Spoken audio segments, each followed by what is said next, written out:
आरोही अपने पति मनोज के साथ एक बड़े शहर में रहती थी, जबकि मनोज के माता पिता अपने गांव के पैतृक मकान में ही रहते थे। कभी कभार वो 10 से 15 दिनों के लिए अपने बेटे बहू के पास आ जाया करते थे। आरोही पढ़ी लिखी और होशियार लड़की थी, पर छोटे बच्चों का साथ होने से नौकरी नहीं करती थी। उसने अपने घर की जिम्मेदारी अपने कंधों पर ले रखी थी। घर का बजट वही देखती थी। मनोज उसे महीने के शुरू में पैसे दे देता था, बाकी क्या, कितना और कहाँ खर्च करना है वो सब आरोही देखती थी। आरोही ने ये आदत अपने मम्मी पापा से सीखी थी कि यदि महीने के शुरू में घर का, रसोई का और अन्य खर्चे का बजट बनाकर चले तो बाद में परेशानी नहीं होती है। मनोज को हफ्ते में एक दिन छुट्टी मिलती तो वो बाहर जाना कम ही पसंद करता। खासकर घर का राशन लाने में तो उसकी दिलचस्पी बिल्कुल नहीं थी, पर आरोही के साथ उसे जाना पड़ता तो वो मार्ट या स्टोर में जाकर सामान खरीदना पसंद करता। वहाँ वो अपना टाइम पास कर लेता और आरोही अपनी खरीदारी। आरोही सब कुछ देख परख कर लेती थी, जैसे expiry date, rate, quantity, offer, सब कुछ। वही मनोज को जो नया दिखता उठा लेता और फिर घर आकर दोनों एक दूसरे पर आरोप प्रत्यारोप करते। मनोज, ये कौन सी ब्रांड के बिस्किट ले आए आप? या ये वाली मूसली हम नहीं खाते। अरे क्या हुआ यार, जब तक नहीं खाओगी पता कैसे लगेगा?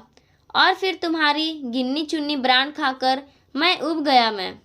हाँ, आप बोलते हो बस, स्वाद अच्छा नहीं लगा तो कभी नहीं खाते। उसे मन मारकर मैं ही खाती रहती हूँ, क्योंकि मुझे लगता है ये जितने रुपए खर्च हुए उसे वसूलना भी तो पड़ेगा। और सच ही था, मनोज और बच्चे शौक शौक में कुछ भी खरीद लेते, पर जब पसंद नहीं आता तो उसे हाथ तक नहीं लगाते हैं। आपको बोलो तो बोलेंगे फेंक दो या दे दो किसी को। अरे ऐसे कैसे दे दूँ भला, कोई पैसे पेड़ पर थोड़ी ना उग रहे हैं। वो अपनी आप से ही बतियाती रहती, क्योंकि मनोज तो पता नहीं कब का अपने मोबाइल में लग जाता। आरोही देखती मनोज ने उसकी एक बात नहीं सुनी, तब सर पकड़कर बैठ जाती और सोचती, कैसे संभालूं अपनी रसोई का बजट। मैं एक अकेली बजट की चिंता करती हूँ और बाकी लोग सिर्फ अपनी पसंद और नापसंद की। ऐसे कैसे काम चलेगा? फिर भी बहुत ही सोच समझकर काम करती। जब कोई मेहमान आ जाता तब वो अपने बजट में अपने हिसाब से कटौती कर लेती और मेहमान नवाजी में कोई कसर नहीं छोड़ती। और कभी मनोज मजाक में कहता कि अब कहाँ गया तुम्हारा बजट, जब इतनी सब्जियाँ एक ही आदमी के लिए बन रही है। तो बोलती, मेहमान तो भगवान का रूप होता है, ऐसा सासू माँ और ससुर जी कहते हैं, और उनकी खातिरदारी होगी तभी तो आपकी वाहवाही होगी कि फलाने की बहू बहुत अच्छी आवभगत करती है। मेहमानों की आरोही मनोज को चिढ़ाते हुए बोलती है। और एक बात, मेहमानों की आवभगत या खाने पीने से कोई बजट नहीं बिगड़ता है। हाँ, ये बात तो है आरोही, तुम अपने घर की रसोई के बजट में कितनी भी कटौती कर लो, पर मेहमानों की रसोई में कोई कटौती नहीं करती हो। हाँ मनोज, ये मैंने अपने पापा से सीखा है। उनकी आर्थिक स्थिति बहुत अच्छी नहीं थी, पर फिर भी वो मेहमानों की आवभगत में कोई कसर नहीं छोड़ते थे, और इसलिए सारे रिश्तेदार हमारे यहाँ पर ही आना पसंद करते। चाहे उनको रोटी सब्जी खिलाते, पर मन से खिलाते थे। खाने का भूखा कोई नहीं होता, सब प्रेम के भूखे होते हैं। और खाने पीने से कोई बजट नहीं बिगड़ता। बजट बिगड़ता है फिजूल खर्ची से। फालतू सामान ले आओ और काम नहीं आने पर इधर उधर करते फिरो, तब दुख ज़्यादा होता है। कुछ दिनों बाद आरोही की सासू माँ और ससुर जी का आना हुआ। वो जब देखती आरोही सारे साबुत मसाले, साबुत अनाज जैसे छोले, राजमा, मूंग, मोठ, मूंगफली, सूजी, मैदा आदि फ्रिज में रखती है तो बोली, बहू ये क्या, तुमने फ्रिज को अलमारी बना रखा है, सब इसमें क्यों भरा है? तुम्हारी माँ ने सिखाया नहीं क्या? रसोई का सामान रसोई में शोभा देता है। माँ जी, मेरी माँ ने बहुत कुछ सिखाया है, पर इसमें मेरी माँ को बीच में लाने की बात कहाँ से आ गई? आपके यहाँ गांव में तो धूप आती है, समय समय पर मसाले और अनाज को धूप दिखाते रहते हैं, पर यहाँ शहरों में फ्लैट में धूप देखने नहीं मिलती है, और ऊपर से मौसम में नमी हो तो अचार जैसी चीज़ खराब हो जाती है, फिर ये तो खराब होंगे ही। इसलिए मैंने इनको फ्रिज में रखना शुरू नहीं किया तो पहले ही कितनी बार कितना ही सामान खराब हो गया, और हम यहाँ 2 खाने वाले बच्चे तो खाते ही कितना है, महीने में 1 या 2 बार इनका नंबर लगता है, पर सामान तो लाकर खाना पड़ता है। नहीं लाऊंगी तो आप भी बोलेंगे कि बहू की हाथों में तो बरकत ही नहीं है, नपा तुला सामान रखती है अपनी रसोई में, और फिर फ्रिज खरीदा है तो इसका उपयोग भी करना ज़रूरी है। मैं तो कहती हूँ आप भी फ्रिज में रख दीजिए।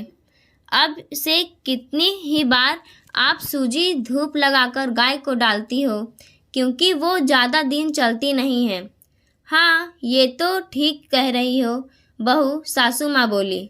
अगले दिन ससुर जी ने पूछा, बहू कोई सामान लाना है बाजार से तो बता दो, मैं ले आता हूँ। नहीं पापा जी, मैंने कल ही बिग बास्केट में ऑनलाइन ऑर्डर कर दिया है सारा राशन। जब से कोरोना हुआ तब से मैं ऑनलाइन ही सामान मंगवाती हूँ, सस्ता और अच्छा सामान घर बैठे ही आ जाता है, और कभी कुछ भी खराब भी हुआ तो वापस हो जाता है या पैसे वापस मिल जाते हैं। इस पर ऑफ़र भी चलते रहते हैं, तो वो मैं सब देख कर ही अपने बजट को हिसाब से मंगवाती हूँ। आरोही की बात सुनकर मनोज हंसते हुए बोला, और कब क्या और कितना सामान चाहिए, इसकी टेंशन से भी मुझे मुक्ति मिल जाती है। पापा आप तो कभी कभी आते हो, फिर मनोज को सामान लाना पसंद नहीं, मुझे अकेला जाना नहीं देते, तो मुझे अपनी रसोई का बजट संभालने का यह आइडिया बहुत अच्छा लगा। आज ऑर्डर करो या आज ही सामान आ जाता है, टेंशन नहीं रहती। इससे ससुर जी के सामने जब सामान आया तो वो देखकर दंग रह गए। सब सामान सिस्टेमेटिक पैक हुआ और बिल भी साथ देकर सोचने लगे कि हमारे ज़माने में तो हमने कभी सोचा नहीं कि घर बैठे बैठे भी सारे काम हो सकते हैं। जितने दिन भी ससुर जी और सासू माँ रुके, वो देख रहे थे कि आरोही मनोज से अच्छा घर का बजट बनाकर चलती है। उन्हें यह देखकर खुशी हुई कि ज़माना कितना बदल गया है। उनके ज़माने में औरत को सिर्फ घर के काम से मतलब था, नमक, आटे, दाल के भाव तक नहीं पता होते थे। वहीं आज के ज़माने में घर की स्त्री हर तरफ से सक्षम है, चाहे वो घर के काम हो या बाहर के काम। एक गृहिणी इतनी अच्छे से संभाल सकती है, तभी तो पुरुष की चिंता आधी हो जाती है और वो पूरी तन्मयता से अपने ऑफिस के काम संभाल सकता है।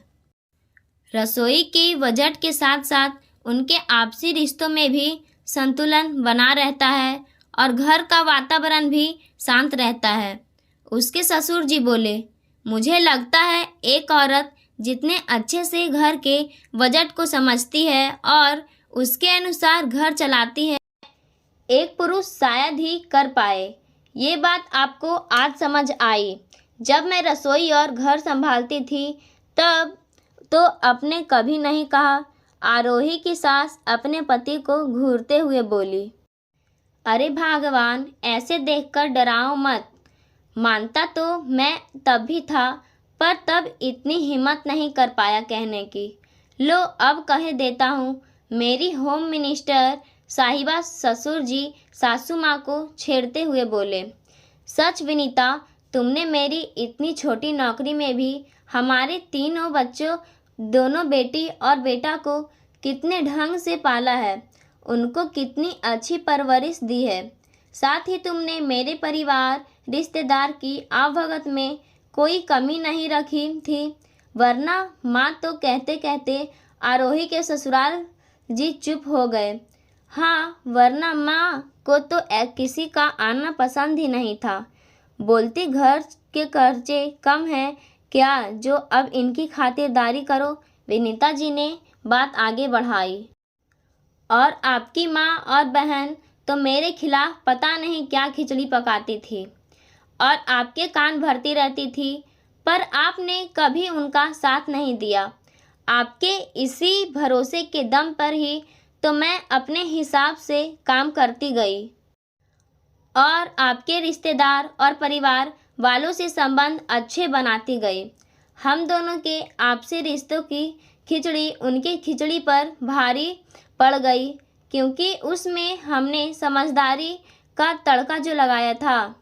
कहते कहते विनीता जी भावुक हो गई। आरोही के ससुर जी की आंखें भी नम हो गई। खैर, हमारी जिंदगी तो कट गई विनीता, पर बहू के बेटे के आपसी रिश्तों को हमें खिचड़ी नहीं बनने देना है कि कोई भी उसमें आकर अपने जायके का तड़का लगा जाए। और तुम भी बहू को ज़्यादा टोका मत करो, आजकल के बच्चे समझदार होते हैं। हाँ जी, वो तो मैं जवान की थोड़ी कड़वी हूँ, पर मन की तो साफ हूँ, और बहू और मेरे रिश्ते की मिठास मेरे जुबान की कड़वाहट को कम कर देती है। ये आप भी भली भांति जानते हैं। हमारी बहू वास्तव में खरा सोना है, खरा सोना। ये बिल्कुल सही निर्णय लिया मनोज ने, जो घर की कमान हमारे बहू के हाथों दे रखी है। मेहमानों की आवभगत में भी कोई कसर नहीं छोड़ती, ना ही कभी हाथ तंग है।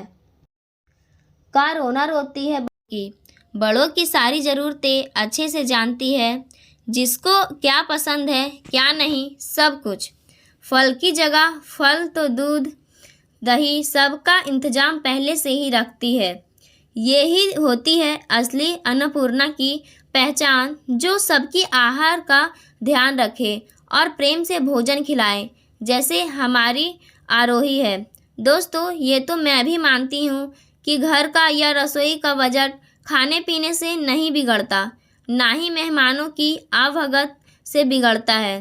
वो बिगड़ता है फिजूल खर्ची से। कई बार हम ऑफ़र या सस्ते के चक्कर में, तो कभी दिखावे के चक्कर में फालतू के सामान ले आते हैं, पर वो पड़ा ही रहता है और फिर ख़राब होने पर फेंक दिया जाता है, क्योंकि आजकल के सब सामानों की एक्सपायरी डेट जो होती है उसे देखकर मन आता है और हम काम के लिए बिना उसे फेंक देते हैं।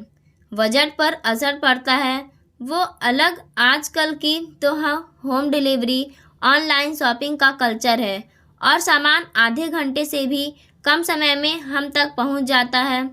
तो फिर एक ही महीनों में 4 महीने का सामान लाने का कोई फ़ायदा नहीं।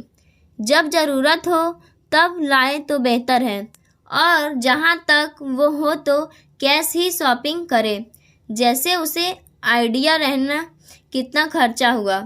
कभी कभी फ़ोन पे या गूगल पे या पेटीएम से शॉपिंग करने पर हमें अंदाज़ा नहीं रहता कि कितना खर्चा हो गया, और खर्चा बजट से बाहर हो जाता है। आप मेरी बातें से सहमत हैं तो ज़रूर अपने विचारों से अवगत कराएं।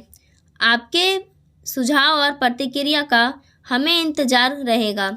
और चैनल पर पहली बार आए हैं तो हमारे चैनल को सब्सक्राइब और लाइक करके जाइएगा। धन्यवाद।